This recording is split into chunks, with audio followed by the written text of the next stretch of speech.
अब एनएससी को अच्छे से समझते हैं हम लोग। एनएससी क्या है, जैसे कि मैंने आप लोग को बताया, इसमें हमारे आते हैं 24 सेक्टर, और 24 सेक्टर्स में जो आते हैं हमारे 50 स्टॉक्स। हम लोग इसमें ट्रेडिंग करेंगे, ठीक है। इसमें हमारा सब कुछ आता है, फाइनेंस सेक्टर आ जाते हैं, बैंकिंग सेक्टर्स आ जाते हैं, इसमें हम लोग के फ्यूचर्स एंड ऑप्शंस भी इसी में आ जाता है। तो इसको मतलब हमारे पास टोटल 50 स्टॉक्स हैं एनएससी में। अब एनएससी को अच्छे से समझते हैं। एनएससी में मेन जो हमारे मेन जो तीन, अब ऐसा है ना कि मार्केट में हर कोई इंडेक्स या फिर हर कोई शेयर में आप लोग फ्यूचर एंड ऑप्शंस नहीं कर सकते। इसमें कुछ ही इंडेक्स होते हैं जिसमें आप लोग ट्रेडिंग कर सकते हैं या फ्यूचर एंड ऑप्शंस में ट्रेडिंग कर सकते हैं। तो कुछ ही डिफाइन हमारे पास इंडेक्सेस है, कुछ ही डिफाइन सेक्टर्स में कुछ ही डिफाइन स्टॉक्स हैं जिस पे हम ट्रेडिंग कर सकते हैं। तो मेनली जो हमारे पास इंडेक्स आते हैं ना इसमें, अब आप लोग बोलोगे भाई आप स्टॉक्स का पहले क्यों नहीं बता रहे हो, तो मैं आप लोगों को एक चीज बता दूं। मैंने लास्ट वीडियो में भी एग्जांपल दिया था। अगर मान लो हम लोग एचडीएफसी कंपनी को लेकर चलें, एचडीएफसी कंपनी के हम लोग शेयर्स को लेकर चलें या स्टॉक्स को लेकर चलें, सेम ही चीज है। मान लो मैं हूं, मैंने आज एचडीएफसी के शेयर से पैसे लगाए अपने, ठीक है, और कल को मान लो मार्केट क्रैश कर जाती है, मेरा तो सारा पैसा डूब गया, मैं तो माइनस में चले जाऊंगा, मेरा तो भारी नुकसान हो जाएगा। सेम चीज क्या है इंडेक्सेस में, क्या होता है इंडेक्सेस में, एक होता है हमारा निफ्टी 50 का, जैसे मैंने आप लोग को एग्जांपल दिया था। इसमें क्या है ना, हमारी इंडिया की टॉप 50 कंपनी लिस्टेड है। अब कोई समझदार बंदा होगा तो वो सिंगल चीज में इन्वेस्टिंग करके, सिंगल कंपनी, सिंगल इसमें शेयर्स में अपना पैसा लगा के, इतना बड़ा रिस्क जिसमें है उसमें रिस्क लेगा, या फिर यहां पे वो पैसा लगाएगा, इसके शेयर्स को बाय सेल करेगा। क्योंकि देखो मान लो इसमें एचडीएफसी भी है। अब इंडेक्स में क्या है, मैंने पहले आप लोग को इंडेक्स बता देता हूं। एक होता है इंडेक्स हमारा निफ्टी 50, ठीक है। सेकंड इंडेक्स आ जाता है हमारा बैंक निफ्टी, थर्ड इंडेक्स आ जाता है हमारा फिन निफ्टी, ठीक है। अब पहले जैसे मैं आप लोग को एक चीज क्लियर करना चाहता हूं कि हम लोग इंडेक्स में क्यों पैसा लगाते हैं, हम लोग स्टॉक्स में पैसा क्यों नहीं लगाते। हम लोग इंडेक्स में क्यों पैसा लगाएंगे और स्टॉक्स में क्यों नहीं पैसा लगाएंगे, इसका सबसे बढ़िया मैं आपको एक इजी एग्जांपल देता हूं। मान लो आप लोगों के फाइनल ईयर्स के एग्जाम है, ठीक है, अब उसमें कुछ 7 से 8 सब्जेक्ट होंगे।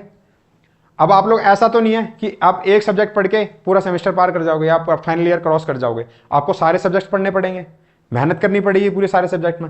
अगर मान लो आप लोगों ने किसी एक सब्जेक्ट में मेहनत इतनी कर ली, अगर उसके बावजूद भी आप लोग उसमें मार्क्स नहीं लेके आ पाए, अब ऐसा तो नहीं है कि आप एक सब्जेक्ट पढ़ा, आप लोगों ने बाकी सब्जेक्ट्स नहीं पढ़े और एक सब्जेक्ट के बेस पे आप लोग अपना पूरा ईयर क्रॉस कर जाओगे, ऐसा तो नहीं है ना पॉसिबल। तो सेम चीज यहां पे है। अगर मान लो मैं, जैसे मैं आप लोग को एग्जांपल दे रहा था, इसमें बैंक निफ्टी ये सारे इंडेक्स हैं, ठीक है। इसके अंदर हमारे शेयर्स और स्टॉक्स आते हैं अलग अलग कंपनी के। जैसे सबसे पहले बैंक निफ्टी ले लेता हूं। जैसे मैं आपको एचडीएफसी का एग्जांपल लेके चल रहा था कि एचडीएफसी का कोई बंदा है जिसने एचडीएफसी का एक शेयर खरीदा, ठीक है, कल को मार्केट क्रैश कर गई, मार्केट डाउन कर गई, बंदा लॉस कर गया, अब उसके पास बैकअप कुछ भी नहीं है। रिस्क वहां पे कितना ज्यादा है आप लोग समझ सकते हैं इस चीज को। अब हम लोग बैंक निफ्टी के इंडेक्स को समझते हैं, जो लोग इसके शेयर्स में बाय सेल करते हैं। इसमें हमारे मान लो बैंक निफ्टी है, इसमें ना सारे बैंकिंग सेक्टर्स के वो आ जाते हैं हमारे। मान लो एचडीएफसी के शेयर्स होंगे इसमें, ठीक है, कोटक के शेयर होंगे इसमें, फेडरल बैंक के होंगे, पंजाब नेशनल बैंक के होंगे, तो ऐसे ही बहुत सारे बैंक्स होंगे इसमें। अब कोई बंदा जो बैंक निफ्टी के शेयर्स को खरीद रहा है, बेच रहा है, अगर कल को एचडीएफसी का मार्केट क्रैश भी कर जाता है, लेकिन बाकी की चीजें तो हैं, बाकी के बैंकिंग सेक्टर, बाकी के बैंकिंग शेयर्स भी तो हैं इसमें, टोटली एवरेज निकालोगे तो नुकसान किस में ज्यादा है, बैंक निफ्टी में जिसने पैसा लगाया उसका नुकसान ज्यादा है, फिर जिसने एक शेयर में पैसा लगाया उसमें नुकसान ज्यादा है। ये सबसे बेस्ट एग्जांपल यही है कि हम स्टॉक्स में इन्वेस्ट ना करके इंडेक्स में लोग इन्वेस्ट क्यों करते हैं। आई होप आप लोग को चीजें समझ में आई होंगी। तो जैसे मैंने आप लोग को बता दिया बैंक निफ्टी के इंडेक्स में बारे में, इसमें सारे बैंकिंग सेक्टर्स आते हैं हमारे। निफ्टी 50 में क्या है, जैसे मैंने आप लोग को बताया, इसमें हमारी टॉप लीडिंग कंपनियां आती हैं। इसका चार्ट ना अपडेट होता रहता है टाइम टू टाइम। टॉप 50 कंपनियां आएंगी जो इंडिया में काफी अच्छा कर रही होंगी, ठीक है। जैसे कि मान लो सबसे पहली कंपनी तो अपने मोटे भाई की है भाई, रिलायंस, इन्फोसिस मान लो। तो ऐसे ही ना इसमें बहुत सारी कंपनियां, टीसीएस मान लो। तो ऐसे ही 50 कंपनियों की लिस्ट है जिसमें आप लोग इस इंडेक्स में इस पूरे एक कंपनी में इन्वेस्ट ना करके पूरे इंडेक्स में आप लोग इसके शेयर्स को खरीद सकते हैं, बेच सकते हैं और इसमें से अपना प्रॉफिट बना सकते हैं। अब फिन निफ्टी क्या है, फिर निफ्टी के अंदर बैंक्स भी आ जाते हैं। मान लो HDFC है, HDFC बैंक भी आ गया इसमें, HDFC का इसमें HDFC लाइफ भी आ गया। ठीक है, अब मैं मेन चीज आपको क्या समझाना चाहता हूं, बैंक्स तो आते ही आते हैं इसमें, लाइफ इंश्योरेंस वाला सेक्टर भी आ गया इसके अंदर, और मान लो एक है बजाज फिनसर्व, इसमें वो भी आ जाएगा। तो मैं आप लोग को मेन चीज क्या बताना चाहता हूं, इसके अंदर बैंकिंग सेक्टर्स भी आ गए, इंश्योरेंस सेक्टर भी आ गए, फाइनेंस सेक्टर भी आ गया। तो कुल मिला के इन सबको मिला के आपका फिर निफ्टी का इंडेक्स बनता है। तो आई होप आप लोगों को इंडेक्सेस के बारे में अच्छे से समझ में आया होगा, आप लोगों को डाउट क्लियर हुआ होगा। और सबसे मेन डाउट जो लोग कंफ्यूजन रहते हैं, हम लोग स्टॉक्स में इन्वेस्ट करें या फिर हम लोग इंडेक्स में इन्वेस्ट करें।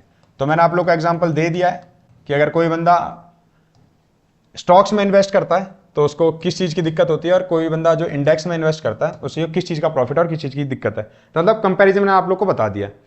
तो हम ये चीज़ें पढ़ क्यों रहे हैं, जैसे कि हमने स्टार्टिंग करी थी इन्वेस्टमेंट से। लोग इन्वेस्टमेंट क्यों करते हैं, लोग चाहते हैं हमारा जो पैसा पड़ा है उसकी वैल्यू, मान लो जो पैसा, मान लो आप लोग के पास 2020 में 1 लाख रुपए पड़े थे, ठीक है, आप लोगों ने कुछ नहीं करा, पैसा बचाए रखा अपना अपने घर पे। और एक बंदा होता है जिसने 2020 में अपने 1 लाख रुपए को या तो FD में इन्वेस्ट कर दिया, या फिर मान लो कमोडिटीज में अगर कोई भी बंदे होते गोल्ड में इन्वेस्ट कर दिया, या फिर उसने स्टॉक मार्केट में इन्वेस्ट कर दिया। तो मैं एक चीज बता दूं आप लोग को, आप लोग अभी कुछ ही सालों से आप लोग देख रहे होंगे स्टॉक मार्केट इतना पॉपुलर क्यों हो चुका है। स्टॉक मार्केट में खासकर जो लोग इंडेक्स इतना पॉपुलर क्यों हो चुका है, क्योंकि यहाँ पे सबसे ज़्यादा रिटर्न मिलते हैं हम लोग को। मान लो 14% के रिटर्न मिलते हैं स्टॉक मार्केट से हम लोगों को। अगर आप लोग काफ़ी इसमें एग्रेसिव और एक्टिव होकर भी अपना पैसा बनाना चाहेंगे ना, तो यहाँ से आप लोग 30% तक का रिटर्न कमा सकते हैं। 30% का मतलब समझ रहे हो आप, पुरानी वीडियोस में कैलकुलेशंस देख लेना, मैंने आप लोगों को कैलकुलेटर भी दिखाया था SIP और लमसम। तो बाकी जो चीज मैं समझाना चाह रहा हूं वो चीज समझो। कोई एक बंदा है जिसने 2020 में अपने 1 लाख रुपए बचाए रखे कमरे में रख के, ठीक है। जो दूसरा बंदा है उसने क्या करा, या तो FD में पैसा इन्वेस्ट कर दिया, यहां से उसको क्या मिला, 6% का रिटर्न मिल गया। मान लो आज से कि आज क्या, अब क्या चल रहा है 2024, तो 2020 से लेकर 2024 तक में इसका पैसा तो रखेगा रखा रह गया, इसमें कुछ इन्वेस्टमेंट नहीं हुई, कोई रिटर्न्स नहीं है, कोई इंटरेस्ट नहीं है। 1 लाख का 1 लाख ही है ये 2024 में भी, ठीक है, 2024 में भी इसका पैसा 1 लाख ही है।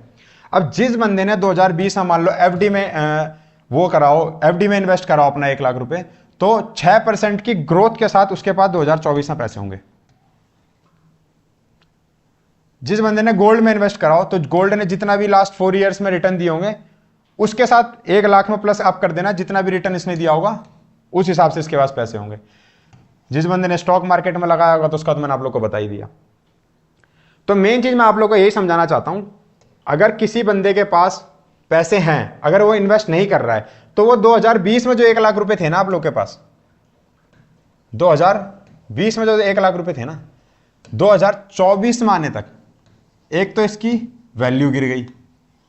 वैल्यू से मेरा मतलब है परचेजिंग पावर।